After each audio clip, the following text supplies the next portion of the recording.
Hi guys, Artiar here. So for this video will be a Sieg showcase. I will be going through what is the Sieg Kit and then how he is performing in PvE and PvP, and that's also something you should actually keep note. So the first thing, this one here is from Tiki, which is the community manager for the Dislyte team. So he did mention that they will most probably cancel the 50-50 system on the Nocturne Echoes. Not perfect, but at least you are ensured to get Sieg when you are getting a legendary from the pool.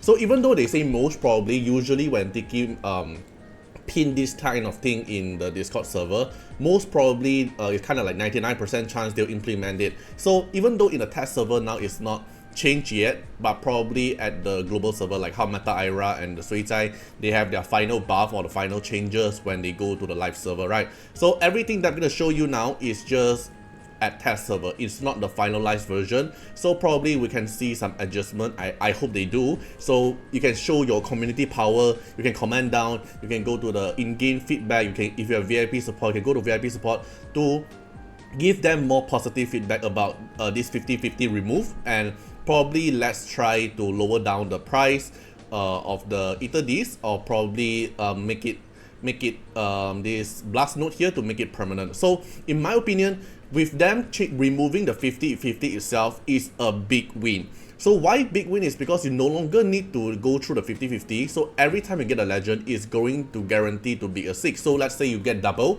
legend is guaranteed to be a double Sieg. So you can get the reso easily, you can get the legendary more easily and more flexible. Okay, then the other changes I would say the most impact is the blast node. So if they can actually make the blast node permanent like Wishstone, then I would say this function is actually good, because you can slowly invest your Nexus Crystal into Ether Disc and summon it through the event, and then you can slowly gather the blast node in the future, and then you can buy the limited Esper in the future. So they are not forcing to make you summon 200 times if you want to aim for the limited Esper. So if they actually change it, but at least for now, it's one step forward, because they are trying to make this thing good now, because we are actually giving our voice feedback. And then the first step, removing 50-50 itself is already a big W.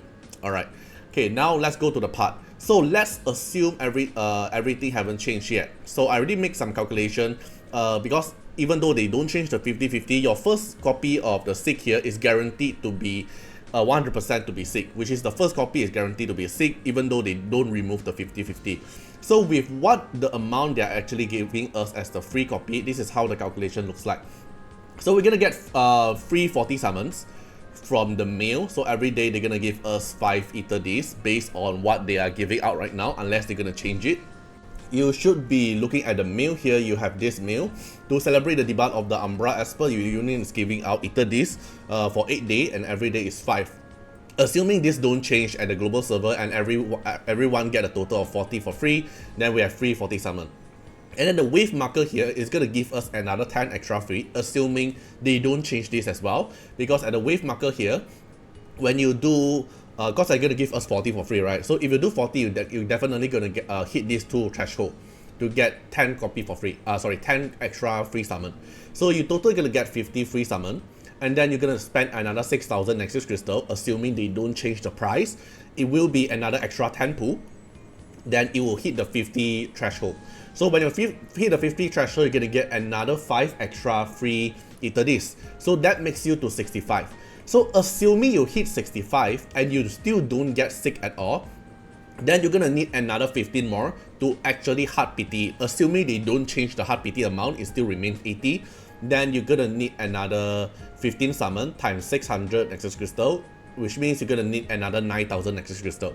So in the end, it's gonna need you 15k Nexus Crystal if all the free summon they're gonna give, which is 50 summon, and then with some extra Nexus Crystal here, if you still get Sieg, in order to hard PT your first copy, which is R0, and actually R0 is all you need, you're gonna need 15k. You're gonna need 15k Nexus Crystal, and you should start saving now. Start doing your tower content, start doing your Esper like the trial that give you Nexus Crystal. Save as much as possible to guarantee you to get at least your first copy of Sieg. And this Sieg here, actually one copy is all you need to be very strong. All the reso is additional add-on that will actually make him stronger. in terms of DPS output. But if you ask me like how many copy to make it work, I will say R0. R0 is everything you already have. Then the other reso is increasing his DPS output or some easier stacking for the Echo Scar. Okay, so this is some base calculation based on what they are showing us in test server, which is the first copy is guarantee 80 hard PT with the wave marker here and giving us the 40 ether days, assuming they don't change anything, right? So start saving on Acid Crystal. And now let's take a look here, his kit. So I would say Sieg is actually a very strong Esper. I would say one of the strongest Esper. He have a very unique mechanic. He have a new element, and this element is on par with Shimmer. Even though Shimmer counters Umbra, but Umbra counters all kind of element, and then he have a very unique mechanic, which is the Golden Realm debuff. One thing I want to point out from my yesterday video, the rant video, probably I actually too negative yesterday. The mode of me is like seeing so many limited stuff, and my whole attitude just went to negative. But on second thoughts, and one of these viewer did comment about this, the buff and the debuff thing, which is actually makes sense, but yesterday I didn't think about this, which is he did explain about what is the blue buff, silver rim buff, golden rim buff, all these things here. Like for example, golden rim buff, even though they are called buff, but they are more like special status effect. Then because they are the golden rim buff, so it will still apply on Suicide and Hide because it's golden border buff. So same thing goes for the debuff. Even though it's a golden rim debuff, it's a standalone effect like gold buff. So it will still bypass those effects that won't get debuff, because it's not considered as a debuff, it's considered as a special status effect. So with this explanation, I would say yes, it actually makes sense that with the Sieg here, applying the golden debuff from which is the Echo Scar, will bypass immunity and bypass the bosses that cannot get debuff. It actually makes sense because golden realm debuff doesn't it's not the debuff. Okay, so it won't sync with the calamity, it won't it's not counted as a debuff. It's a special debuff, which is the first thing implement, the first debuff it implement to the Dislyte character. Because if we take a look at the bosses, right, the Desolate bosses, they also do apply golden realm debuff. It's a golden realm petrification in the Desolate hard mode, which I actually did not think about that. So let me show you this part. For example, I'm fighting this content, right? If I actually put in Suicide, for example, even though Suicide will not get debuff based on his passive, he won't get debuff. But if we go into hard mode, and hard mode will make the non-Inferno and non-Shimmer Esper turn into Petrification, and the Petrification is a Golden Realm debuff, which is a special status effect. It will bypass the Suicide immunity, for example. See, Suicide will still get Petrification because it's a Golden Realm debuff, which is a special effect. So it does already apply in the game as long as it's a Golden Realm debuff. Same for the Iki. Iki actually also have a Golden Realm debuff, but we did not have a major reaction to it. Is because Iki Golden Realm debuff doesn't do anything instead of just marking on the target, which is this one here. They apply the Waxing Moon. Oh no, where is it? This Ambitious Moon here will always mark the enemy who have added the most stack of Waxing Moon, which, to be honest, this Ambitious Moon that's not showing here, right, is actually a Golden Realm debuff as well. It will bypass immunity and if you don't get debuff or not, because it's a special status effect that will apply to any target. So it makes sense that if Sieg can actually apply the Chaos, the Echo Scar. Alright, so this is the first thing I want to clarify. Then, which I pretty much agree with it. Alright, so I don't think they'll change this because it's actually intended. Okay, then this is the model itself. I would still say the face portion is a bit weird overall, but if we just look at like this, it's actually pretty cool. But the face portion, I would say, is a bit weird in my opinion. Okay, then he have a Captain Leader buff of 30% universal attack. His S1 here is 80% attack. You can level up to 160%, and if you go for Ascension, basically it's just applying another buff blocker. Then for your S2 is one of the main key skill for him, which is Absorb and Recovery. He'll instantly get Absorb and Recovery for him, do AoE damage, then dispel all the immunity from the enemy. Then if Sieg is deployed in the second leftmost position, which is not the leader buff, Casting this skill will grant all ally Dragon Breath for 2 turns. If Cadence stack is max, then reduce all the ability cooldown by 1 turn after casting. Then passive is if your S3 is not on cooldown, you cast S3 for free 1 time. It's an 8 turn cooldown, and definitely you have to skill him up to max to reduce 4 turn here to make this into a 4 turn skill. So why this skill is so important is because it is giving Dragon Breath skill to all your ally, and this Dragon Breath gives you a 15% attack. Then when your ally attack on the enemy, it will instantly trigger Echo Scar damage on the target. And then this Dragon Breath ally won't reduce the duration of the Echo Scar, which means if there's 2 turns of Echo Scar, it will still remain 2 turns of Echo Scar, but instantly proc the damage, which is actually very strong. And then the Cadence stack here, it doesn't matter too much for Sieg, but the Cadence stack, and whenever your ally who have the Dragon Breath do damage, then we'll give Sieg 1 stack of Cadence. Then Cadence will help Cadence stack will help Sieg to reduce the cooldown. So it's a good cooldown reduction, but it's not as important as the Meta Era situation. Okay, then for the S3 here, attack all enemy, it's an AoE damage, instantly trigger all the poison, bleed, and echo scar on the target for 1 turn, and it won't reduce the duration of each effect. So if your poison is 2 turn poison, it will still remain 2 turn, but instantly proc the poison damage for free. He have a passive, immune to sleep, petrification, and disease, which means he can still get freeze and also get stunned. He have a healing efficiency by 50%, which means whenever the recovery or absorb he trigger, he will get another 50% extra. Another passive is inflict 1 stack of Echo Scar on the target for 2 turns after every attack. So no matter it's through S1 or S2 or S3, he will apply Echo Scar on the target. This Echo Scar here will ignore immunity and also bypass if your, for example, if the target actually immune debuff like Suicide, Momo, all these things, you cannot prevent this. So Echo Scar is a guaranteed land on the target because it's a Golden Realm debuff, which is a special status effect. Okay, then it will apply another 1 extra stat if he's actually using counter attack, which means if you actually build him into Avatara, then he will trigger another 1 extra stack of Echo Scar. So what Echo Scar does is every stack will reduce the target's attack and defense by 3%. It can go up to 10 stack, so basically in PvE wise, you can reduce the boss's attack by 30% and defense by 30%. Same goes for the PvP. Then at the end of the target turn, this one here doesn't matter that if it's an active turn or it's a passive turn, which means if you trigger Avatara or if you trigger counter attack or you trigger pursuit, as long as that target is taking some action, then it will take a damage by 30% of 6 attack.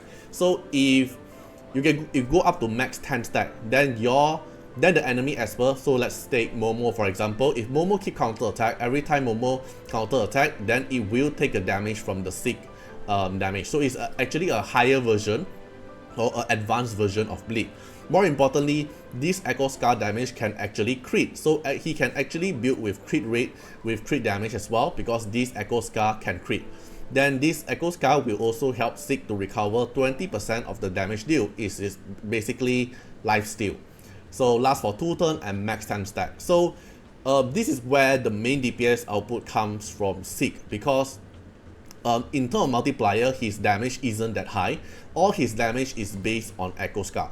So then he also benefit for your whole team because it reduces the enemy's attack and also reduce the enemy defense. So in order to make him very strong, you want to apply Echo Scar as soon as possible to the enemy and stack it higher, because the more stack it have, the more damage it's going to do. And then more importantly is the Dragon Breath. The Dragon Breath that I mentioned previously, so you can make your ally to trigger the Echo Scar damage even though the enemy don't take action, but they need the Dragon Breath buff, which only lasts for 2 turns. And this skill cooldown is 4 turns, which means there's 2 turn duration that your ally won't actually have the Dragon Breath.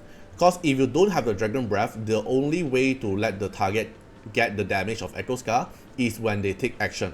So if they don't take action, basically your Sieg can't actually do damage. So you really need some probably CD reduction or skill that can make him trigger the Dragon Breath more for your ally, so to let your ally trigger the Echo Scar damage instantly. I'll do the demo later, but now let's take a look at the rival route. Rival Rune here is going for War set and HP set, so he's a build with high attack, decent HP, so it's not too squishy because he don't have a lot of self-protection kit instead of just higher absorb. So when you have absorb to lifesteal, which means you also want to increase your max HP cap to make him survive longer, because he's not like Meta Ira that have 50 hit block, which means you can actually smack him instantly by using Moriyama or any high DPS Esper. So he have 100% crit, pretty high crit damage and decent speed. Okay, then for Ascension here, he is also built with a little bit of crit damage and a mixture of HP and attack. Because attack for the trigger of the Echo Scar, and then HP for the survival. So reso wise, like I mentioned, the R0 is already everything you need, but if you get him extra copy, it does help. So R1 here increase your Echo Scar damage to 50%. So instead of 30%, it will increase 20% more per stack. So if you, let's take a look at the max stack, it will be 300% of Sieg attack compared to 500% of Sieg attack. R1 here is actually very benefit to his skill kit because it will do a lot of damage. Then for R2 here, at the start of the combat, instantly give all your ally 2 turns of Dragon Breath and instantly apply 2 stacks of Echo Scar on the enemy for 2 turns. R2 here is also very strong for PvE and PvP because which means at the start of the combat, all the target will instantly get 6% defense reduced and 6% attack reduced, and then your ally will instantly get 15% attack increase if we just look at the stat itself. So you can passively increase your team damage. Let's say you in PvP content, if you put him with Moriyama, your Moriyama will have 15% attack higher than the enemy Moriyama, and enemy Moriyama will have 6% defense lower and 6% attack lower, something like that. So it's you can consider that as some passive damage increase for your whole team at the start. I would say this R2 is actually more benefit towards PvP, but it does help in PvE as well. Then for the R4 here, when enemy takes damage from either poison, bleed or Echo Scar, instantly apply another stack of Echo Scar. Basically, it's a quality of life effect that makes your Echo Scar stack up more faster. I would say this effect benefit more in PvP because in PvP you want to end the battle fast, then this R4 will benefit. Or else in PvE, I don't think this R4 is as mandatory as Meta Ira R4. Because I would say the most impactful reso is at R1 and R2. Then for the R6 here is when Sieg die, if there's enemy with max Echo Scar stack, which is 10 stack, then he'll remove all the Echo Scar and revive with full HP. So then if you get him to R6, he has self-revive kit. This is more benefit towards PvP because in PvE it doesn't matter for the revive kit. So if you are a player like me that focus more in terms of PvE damage, then I would say R0, R1, R2 is the most benefit thing you should go for. Then if you're a PvP player, then probably you kind of want to chase for the R4 and R6 to be more consistent in PvP. But for most cases, for if let's say they actually change the 50-50, probably you can aim for R1 and R2. Alright, but depends on how many saving you have and how lucky you are. Probably you can get like with the free summon, probably you get like a few copy, who knows, right? And then for the Divinity here is after casting your S3, 50% chance to extend the duration of all Echo Star by 1 turn, which is something good. And I will say he's pretty important for this because he's going to be a DPS output unlike Meta Ira. So for this DPS, she's going to use in PvE and PvP, almost all content in my opinion. So the Divinity here is actually very strong. So let's take this for example. So what I'm going to show you is how he will interact with poison or bleed, for example, because poison and bleed, they will trigger the same thing on the Sieg itself. So what I'm going to do is I want to apply the poison on them first, then I will use Sieg to trigger them. Alright, so Clara apply poison on them. So let's say this guy here. Okay, this guy here. Clara click heal them first. Okay, I'm going to use my Sieg here to trigger all the poison instantly, which is through the S3. So now the enemy here got 1 turn of poison and 2 turn of poison. If I trigger it now, then you'll see a red color number here, 6889, which is the poison debuff I trigger instantly. But I did not consume the poison turn. And now he will trigger another poison, is based on how many poison he have. So same thing if I apply on this guy, for example, apply poison on you. Okay, Clara, heal a bit. You can see every time they take action, they actually proc a damage that is due to the Echo Scar. So you want your Sieg to actually have a little bit of speed to let him rotate the Echo Scar fast, or else the Echo Scar will actually get removed pretty fast. Okay, heal back. Clara apply more poison on this guy. Okay, now he have 2 turns of poison. Alright, then the other interaction I want to show you is the Dragon Breath and how it applies to the enemy. Okay, so same thing. I'm gonna just buff up my team, AP push my team. Alright, so now if I cast S2 here, I will give everyone Dragon Breath because he's at the second leftmost, which is this position. He will give all your ally Dragon Breath and then cast S3 for free because I have S3 skill. So if he casts the S3 on here, it won't consume the cooldown. So if I cast S2 now, do damage, apply Echo Scar, give everyone Dragon Breath and cast 1 S3 for free, do another damage, and now you will notice that enemy here, the Echo Scar have 2 number of 2. The above one is how many Echo Scar you apply on the target, and the bottom one is how many turn left. So that's 2 number. So the bottom one, it means that we have 2 turn of Echo Scar and 2 stack. So now if my Clara attack on this guy, instead of Clara the normal S1 damage, it will apply another 2 damage count, which is through the Echo Scar. So let's see, S1, then proc another 2 Echo Scar. The 2063 is the Echo Scar damage. Same for my Dahlia, because my Dahlia have the Dragon Breath. S1, it will proc 1 single target, and then the other 2 is from the Echo Scar. Same thing for my Sachiko, S1, it will proc another 2. The 2063 is the Echo Scar damage. And every time they take the action, it will proc 2 stack of Echo Scar damage because now I apply 2 stack. So same thing, if I apply more Echo Scar on the target, so let's say I cast another S3 now, then you can see now my, let's say this guy have 3 stack, right? My Clara attack on this guy, it will proc Clara damage and then another 3 proc. This is based on how many Echo Scar damage your ally have, the enemy have. So if you can keep on consistently apply the Dragon Breath for your teammate can keep benefiting by helping you trigger the Echo Scar. Alright, without the Dragon Breath, you can see it didn't trigger a lot of things. You can't trigger the Echo Scar. And then you can see the Echo Scar already expired. So at the same time, you want your Sieg to actually build fast to keep triggering the applying the Echo Scar on the target. So you can't build him too slow. You want him to be a little bit of tankiness, a little bit of high damage, and a little bit of speed. Because if it's too slow, the Echo Scar will actually get expired. So this is the base concept of how Sieg will work.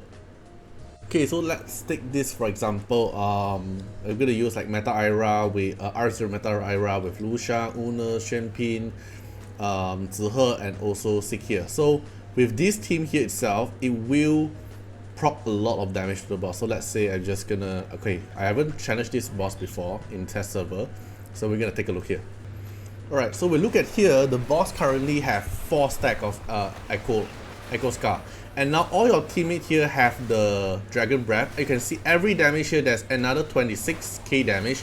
Is all because of the Echo Scar. As long as your ally have the Echo Scar, not Echo Scar, as long as your ally have the Dragon Breath apply from Sieg, then everyone can also trigger the Echo Scar damage from the boss. Or else it's only Sieg himself can trigger the Echo Scar. And not just that, your Echo Scar here can also further reduce the boss defense by another 30%. So it's basically a free defense break on Deso bosses. Look at the score here, it's going freaking high. And then now it's okay, now he haven't triggered the Echo Scar for everyone. Just going to take a lot of AP push turn here until Sieg get another S. Okay, now everyone has Dragon Breath. Everyone can trigger the Echo Scar damage, 10 proc, instantly damage boost. So, and my Sieg here is not even a max skill Sieg yet. So his cooldown is gonna be 6 turn. If you can make his cooldown even to 4 turn, he will rotate his S2 so fast, keep applying the Dragon Breath to your ally, and your ally can trigger the Echo Scar on the target instantly and proc all the Echo Scar damage instantly. Okay, so this is just a test server. It will be even massive damage when we go until global server. Probably I'll make another showcase at global server at R0, because like I mentioned, you can get his R0 copy pretty easily. Okay, alright, so that's all for this video. Hope you guys enjoyed the video, and see you guys in the next one. Bye bye. Special thanks for the direct support on the YouTube membership. So for the benefactor of Artiar, which is GenMP, SPVCEJVMQ, Trendcan, thank you so much for your support. And also special thanks for the supporter or patron of Artiar, which is Louis Schneider, Agni, Wang Seimer, Ziggy, Kamaruki, Sunwalks, Rimu, Chani, Antonio Winterspoon, Cragran, Calamity, Rokos Tendions, Jordan Alons. Special thanks for your support. And also special thanks for the Super Thanks MVP, HMZ, RY, and X Reeks. Thank you so much for your support. Special thanks for the direct support on the live stream super chat for the latest 10. Thank you so much for Code Wilderness, Calamity, Agni, Love Fatima, Fatima Little Underwear, Bloods, Riku Fred, Chani. Thank you so much for your support.